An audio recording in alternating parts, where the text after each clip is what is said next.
Assalamualaikum warahmatullahi wabarakatuh. Rekan-rekan guru madrasah dimanapun Anda berada. Hari ini kita akan melihat bagaimana tutorial cara membuat Google Classroom di dalam pembelajaran dengan sistem daring. Yang akan membuat tutorial kali ini adalah guru madrasah Muhammad Nafal dari MTSN 3 Padang. Nah, silahkan nanti lihat bagaimana tutorialnya. Kita harapkan nanti Bapak Ibu guru madrasah bisa menggunakan Google Classroom di dalam pembelajaran dengan sistem daring. Nah, oke, kita cek dan kita simak video berikut. Bismillahirrahmanirrahim. Iya, baik. Salam Bapak Ibu pengajar.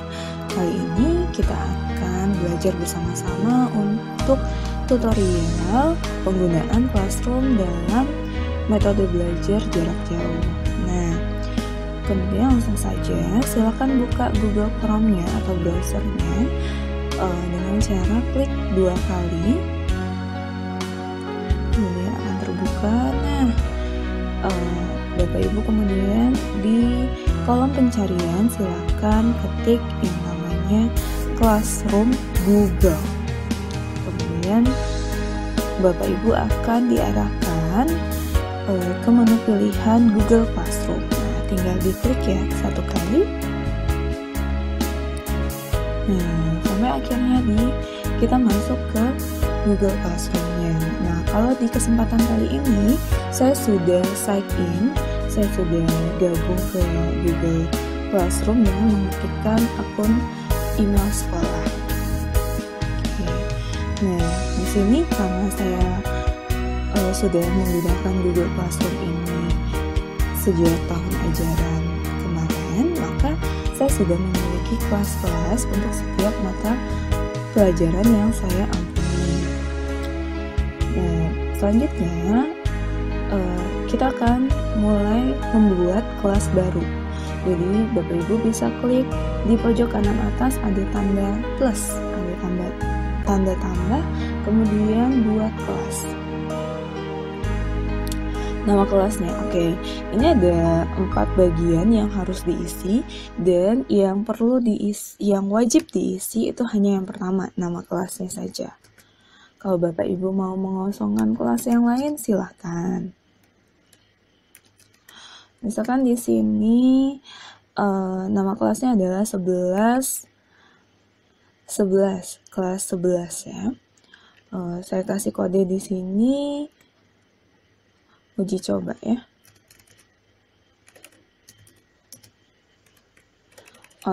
Demo aja kalau gitu. Biar kelihatan ini kelasnya hanya untuk percobaan saja. Bagian kalau Bapak Ibu mau tulis deskripsi bagiannya juga boleh. Mata pelajarannya mungkin perlu diisi ya, biar anak-anak tidak bingung, oh ini kelas apa. Kemudian ruangan ini maksudnya kalau sekiranya ruangannya berpindah-pindah, kemudian ada keterangan ruangan. Atau kalau Bapak Ibu mau dikosongkan juga nggak apa-apa.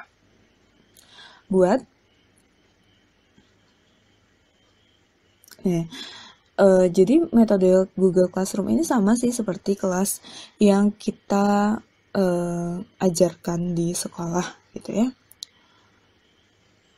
Tapi dia hanya sifatnya itu virtual. Tuh.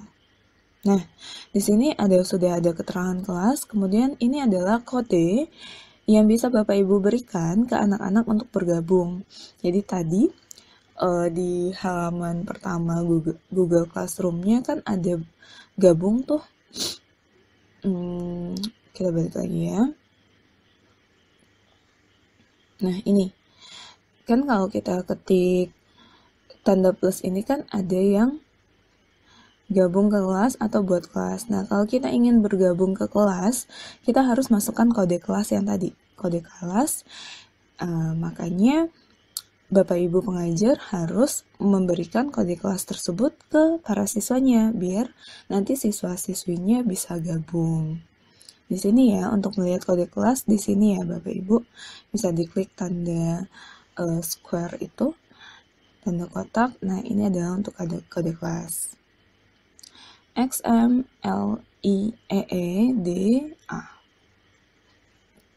Nah, bisa dilihat ini fitur yang bisa Bapak Ibu gunakan selama mengajar melalui media Google Classroom. Nah, biasanya di beranda itu memuat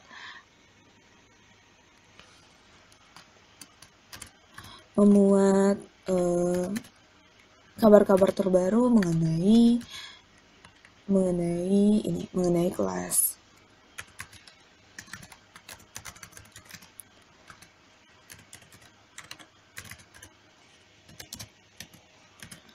Nah, untuk awalnya bisa aja Bapak Ibu tuliskan selamat datang di kelas TIK anak-anak selain tugas.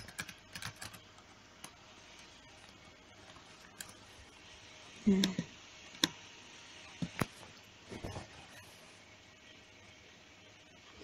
ya, lalu diposting, diunggah. Nah, ini jadi unggahan yang tadi itu bisa dilihat oleh para siswa di Google Classroom mereka. Tentunya setelah siswa kita gabung di Google Classroom. Kemudian apa saja fitur-fitur yang digunakan di sini? Jika Bapak Ibu mau memberikan tugas atau bisa mengunggah materi pelajaran, itu juga bisa di sini. Silahkan diklik tugas kelas.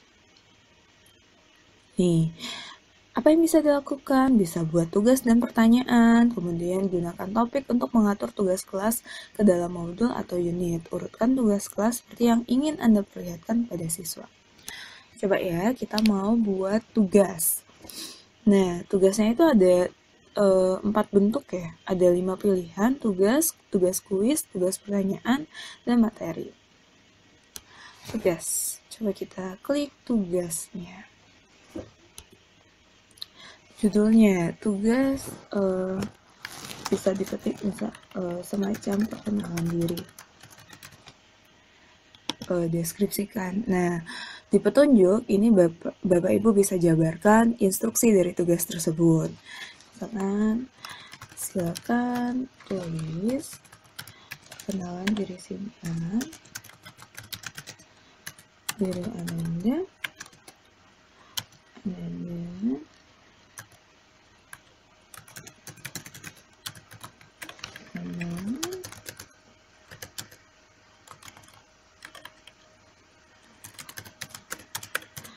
Tinggal dan nah gitu. Kemudian di fitur di bawahnya itu ada tambahkan atau buat. Tambahkan ini untuk misalkan Bapak Ibu ingin menambahkan file, jadi bisa di attachment di sini. Atau Bapak Ibu juga bisa ambil dari YouTube untuk mengkopikan video yang ingin video untuk menunjang kegiatan belajar. Nah, pada bagian kanan Bapak Ibu bisa lihat di sini ada poin, misalnya berapa poin yang Bapak Ibu inginkan untuk tugas ini. Berarti 100. Kemudian di sini kita juga bisa menetapkan batas waktu pengerjaan tugas.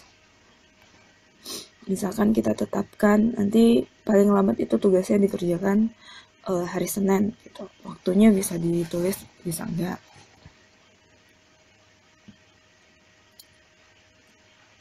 Ini topik ini digunakan biar lebih lebih terorganisir aja Bu tampilannya. Misalkan di sini berarti topiknya itu adalah tugas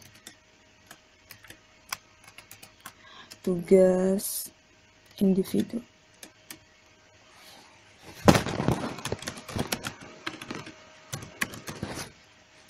Topiknya ini nanti bisa Bapak Ibu sesuaikan ya.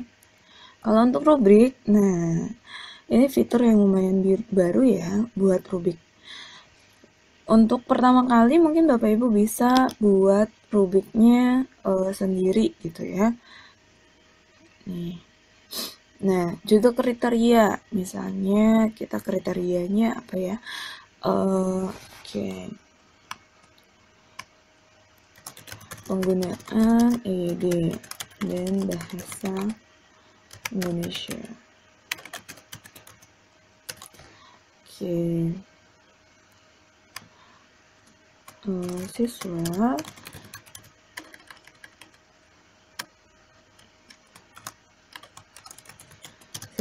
menggunakan tulisan baku sesuai dengan EYD yang bisa digunakan. Titik. Poin 1. Misalnya kalau poinnya 1, judul levelnya apa? Baikkah, kurang baikkah? Saya biasanya menuliskan perlu ditingkatkan. Dan kurang atau bisa di deskripsinya kalimat tidak baku, kesalahan ejaan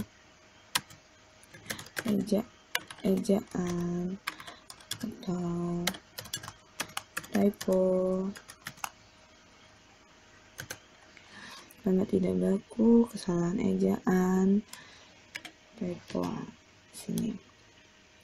Kemudian kalau untuk menambahkan level bisa tambahkan level sesuai dengan kebutuhan Bapak Ibu.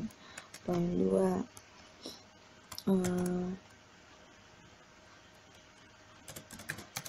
cukup. Jadi sudah menggunakan kalimat baku sesuai dengan tidak ada kesalahan ketik, tidak ada kesalahan ketik. Terus yang ketiga itu sudah baik.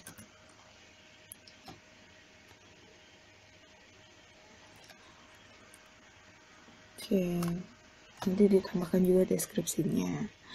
Terus kalau mau tambah kriteria rubriknya juga bisa di sini.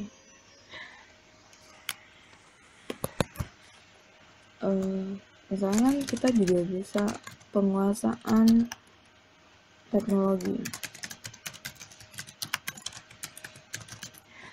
Penguasaan teknologi ini menjadi salah satu kriteria yang Bapak Ibu harus evaluasi misalkan dalam tugas ini gitu ya. Jadi kayak ini bisa dikosongkan bisa enggak. Poinnya terus aja 1 perlu ditingkatkan misalkan.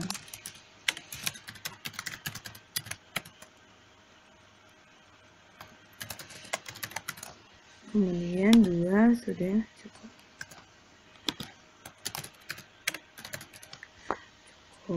Nah, gitu. Deskripsinya misalkan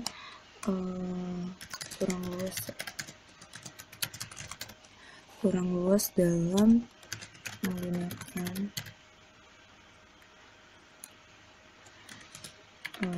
teknologi.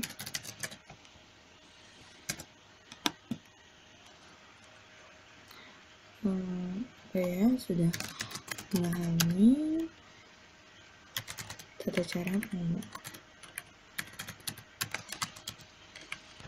atau saja berhasil mengubah tugas. Ya tinggal disimpan. Kalau mau tambahkan rubrik yang lain juga bisa. Oh iya, tadi ada skor ya.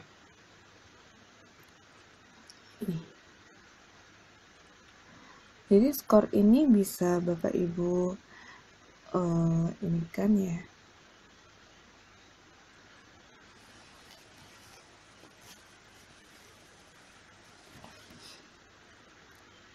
gunakan skor itu.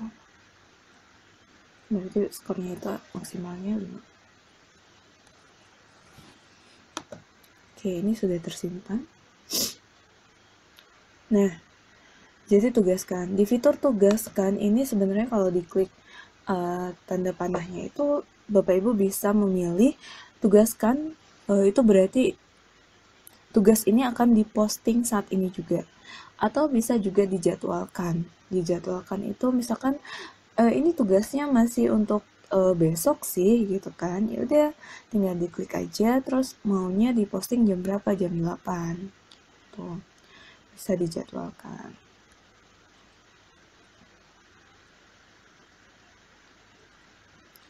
Nanti tugas yang Bapak Ibu berikan itu akan terlihat di sini, di tugas kelas. Para siswa juga akan melihat tampilan yang sama di ini Bapak Ibu. Oke. Itu tadi untuk yang dijadwalkan. Kalau mau diposting sekarang juga bisa. Tinggal diklik tugaskan sekarang.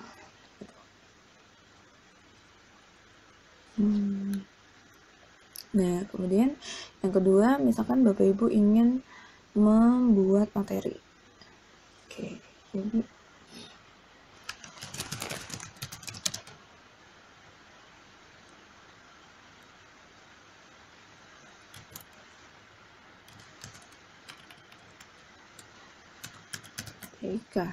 gitu. Bapak Ibu ingin menambahkan materi berupa link YouTube gitu ya.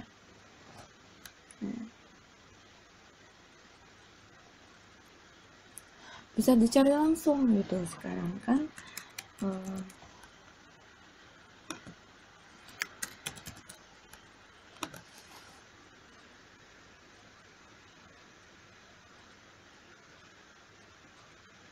Nah,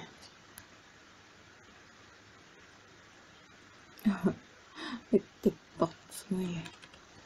Oke. Karena saya ngetik, misalkan bisa ya.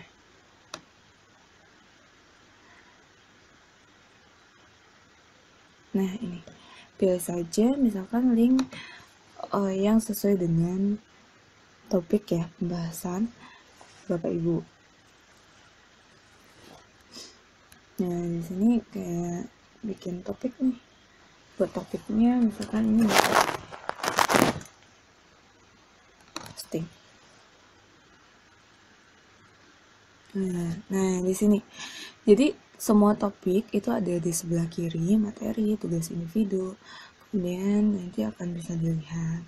Nah, untuk anggota, karena ini belum ada ya. Kalau misalkan Bapak Ibu ingin mengundang pengajar yang lain, bisa aja Bapak Ibu ketik ya.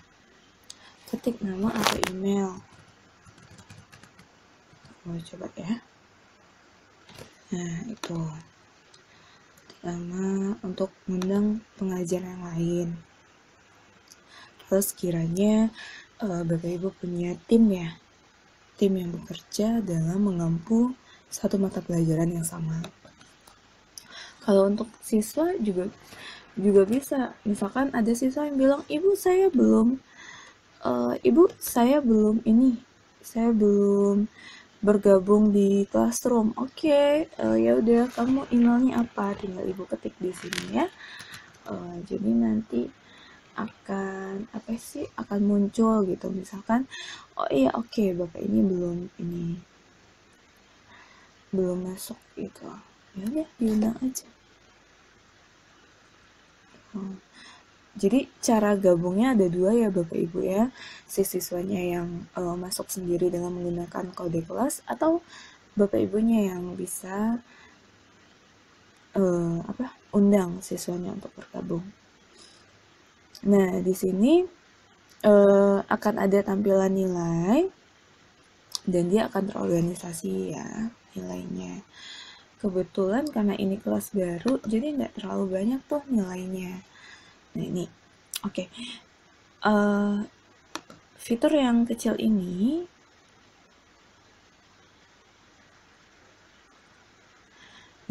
ini adalah fitur untuk mengecek tugas apa saja yang perlu dinilai sebelumnya.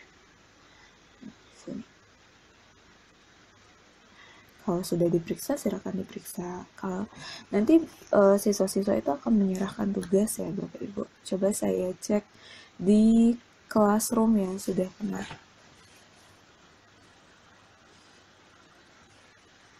pernah ada ya.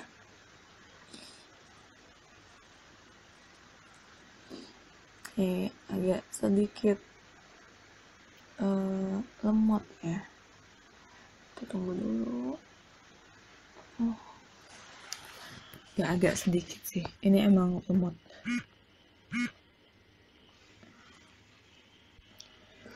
Oke, nah ini kalau untuk kelas yang sudah ada siswanya. Jadi Bapak Ibu bisa lihat nilai. Ya. Jadi nanti ketika siswanya sudah dapat tugas-tugasnya, akan terlihat komponen tugas apa yang sudah mereka kerjakan. Jadi tinggal kita nilai aja. Kalau sudah dinilai, akan diperoleh nilai keseluruhan. Jadi Bapak Ibu nggak usah repot lagi menghitung gitu kan. Nah, ini karena belum dinilai sih. Kebetulan belum selesai ya evaluasi siswanya. Dan sayangnya sih ini juga banyak yang nggak ngerjain juga ya. Tuh.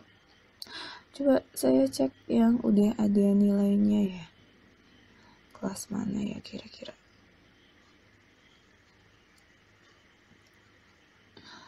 Ini ya Bapak Ibu. Nah, di sini Bapak Ibu bisa lihat nih buku nilai.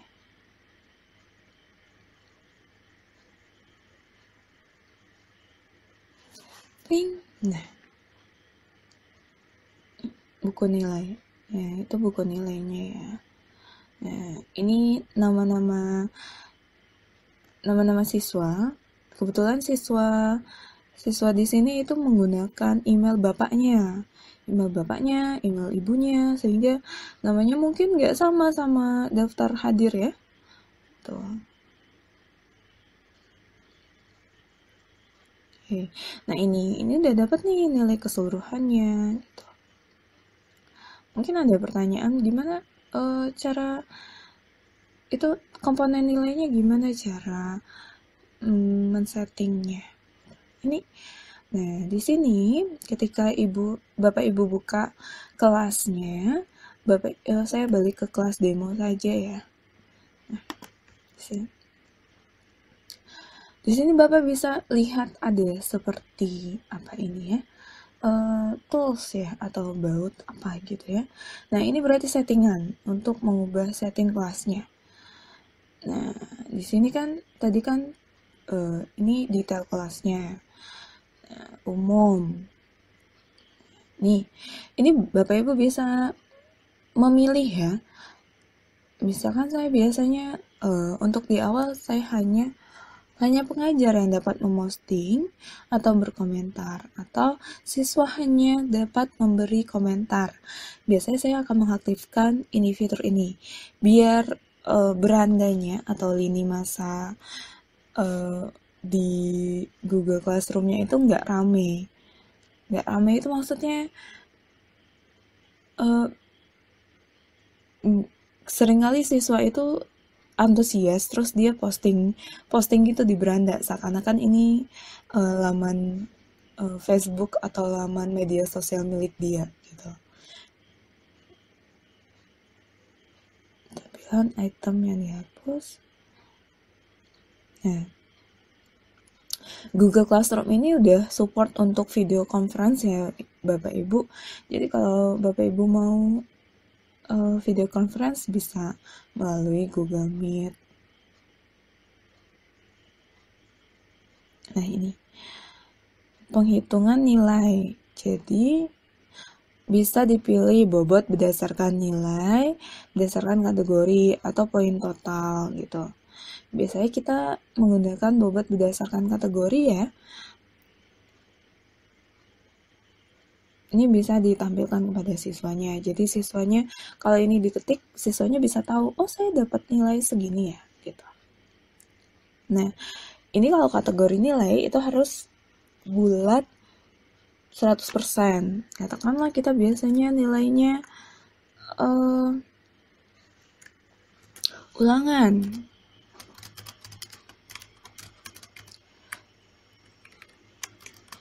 Ulangan harian, biasanya bobotnya 30%. 30, tambah lagi kategorinya sampai nanti mencapai 100% ya Bapak Ibu.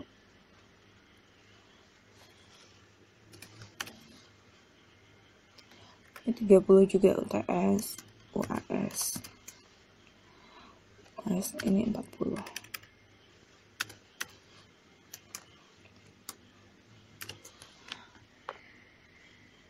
Jadi kategori nilainya itu bisa beda-beda ya tiap kelas, tergantung komposisinya apa yang Bapak Ibu gunakan. Terus nanti tinggal simpan.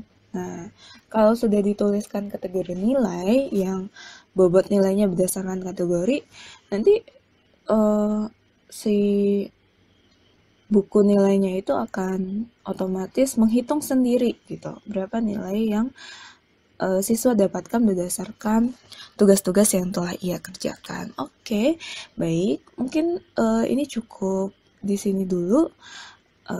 Bisa kita lanjutkan nanti di kesempatan lain waktu. Terima kasih atas atensinya. Sampai jumpa.